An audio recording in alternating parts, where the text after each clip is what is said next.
Hi there, future scientists and math wizards. Welcome to Smile Road. I'm Sir M, and I created this channel just for you, senior high school students looking to make science and math easier, clearer, and yes, even more fun. So, lesson 32 is about understanding bicycle. The bicycle as a compound machine. A bicycle is a great example of a compound machine, a device made of two or more simple machines working together to make work easier and more efficient. So we have here an illustration of the bicycle. Those are the different parts. Simple machines found in a bicycle, wheel and axle. The tires and pedals are examples. They help reduce friction and allow the bike to move smoothly. Levers. The brakes, handles, and pedals act like levers. They help you apply more force with less effort. Number 3, pulleys. The chain and gear systems act like a pulley system. It transfers the motion from the pedals to the wheels. Number 4, screws and wedges. Bolts and nuts hold the bike's parts together. The gear teeth can act like wedges to transfer motion more effectively. How how it works together. When you push the pedals, you apply a force to the lever system. The chain and gears, the pulley-like system, transfer the force to the rear wheel. The wheel and axle turn, moving the bicycle forward. You brake you brake by pulling a lever which causes pads to press against the wheel. This uses friction to slow down. Why bicycles are efficient? They multiply the force you apply, making it easier to go farther or uphill. They reduce the amount of energy needed to move over long distances. They are environmentally friendly and promote sustainable transportation. Key formulas related to bicycles as compound machines. Mechanical advantage is equal to the number of teeth on rear gear divided by number of teeth on front gear. And then, ideal mechanical advantage, radius of the wheel divided by the radius of the pedal crank, or the axle. Work done while biking. Work is equal to force times distance. Power, it's equal to work over the time. Lever 5, torque on the pedal crank. Tau is equals to R times the force. Speed of the bicycle. B is equals to omega times R. And then practice problems. We have a cyclist uses a bike gear system where the front gear has 40 teeth and the rear gear has 20 teeth. What is the mechanical advantage of the gear system? Given front gear teeth 40, rear gear teeth 20, MA is unknown. Formula to use, MA is equals to teeth on front gear divided by the teeth on the rear gear. Substitute the given data, the final answer is 2. Number 2, work done while pedaling. A student applies a force of 150 Newton on the pedal and causes the bike to move 20 meters forward. How much work was done? So given force 150 Newton, distance 20 Newton, required is the work. Use W is equals to F times D and substitute the given data. The final answer is 3,000 joules. Number 3, power output while biking. In problem number 2, if the work done was done in 10 seconds, what was the power output of the student? So the work 3,000 joules previously answered, and the time is 10 seconds. So the required is the power output P. Use the formula. P is equals to work over time. Substitute the given data. The final answer is 300 watts. Number 4, torque at the pedal crank. If the cyclist pushes with a force of 100 Newton on the pedal crank with a radius of 0.2 meters, what is the torque generated on the crank? Given force 100 Newton, radius 0.2 meters, required the torque Formula to use, torque is equals to F times R. Substitute the given data, the final answer is 20 Newton meter.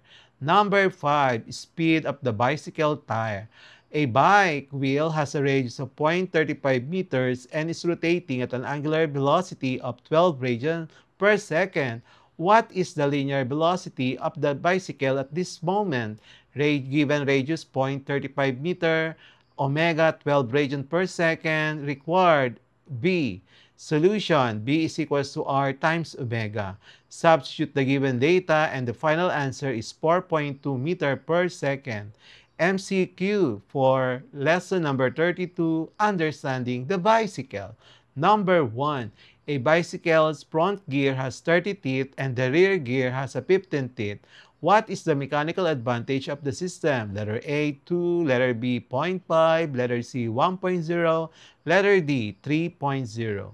Number 2, a student applies a force of 100 Newton on the pedal and the bike moves 25 meters. How much work is done? Letter A, 3,000 joules. Letter B, 120 joules. Letter C, 1,450 joules. Letter D, 4,800 joules. Number 3, if the work done in problem 2 is completed in 10 seconds, what is the power output? Letter A, 25 watts. Letter B, 300 watts. Letter C, 1,200 watts. Letter D, 240 watts. Number 5, a bike wheel has a radius of 0.4 meter and rotates with an angular velocity of 10 radians per second. What is the linear speed of the bicycle? Letter A, 4 meters per second. Letter B, 40 meters per second. Letter C, 0.25 meter per second. Letter D, 10 meter per second. Number 6, a cyclist pedals with a power of 350 watts for 8 seconds. How much work is done? Letter A, 280 joules. Letter B, 43.75 joules. Letter C, 2,800 joules. Letter D, 3,580 joules. Number 7, if a cyclist increases the number of teeth on the front gear but keeps the rear gear the same, what happens to the mechanical advantage? A, it increases. B, it decreases. C, it stays the same. D, it becomes 0. Number 8, the crank arm of a bicycle is 0.25 meters long. If the rider applies 60 Newton of force, what is the torque produced? Letter A, 50 Newton meter. Letter B, 85 Newton meter. Letter C, 0.42 Newton meter. Letter D, 20 Newton meter. Number 9, a cyclist rides the constant speed. Which of the following best explains why no network is done by friction? Letter A, there is no friction at all. Letter B, the motion is circular. Letter C, the force and displacements are perpendicular. Letter D, the frictional force is balanced by forward force. Number 10, if the rear gear of the bicycle rotates 15 times and has a circumference of 2 meters, how far does the bike travel? Letter A, 15 meters. Letter B, 30 meters. Letter C, 10 meters. Letter D, 2.5 meters. Okay, the answer key for lesson 32. Please proceed to lesson 33. And the answer key for lesson 31, understanding compound machines, is as follows. From number 1 to number 10. Number 1, B. A compound machine is made from 2 or more simple machines. Number 2, C. Scissors are a combination of levers and wedges. Number 3, B. Scissors use levers, which is handles, and the wedges, which are the blades. Number 4, C. Compound machine help perform complex tasks with less effort. Number 5, C. Mechanical advantage is 2 times 3 equal to 6. Number 6, C. An engine is not a simple machine. Number 7, C.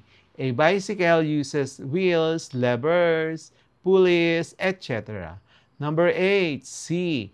MA measures how much the machine multiplies the input force.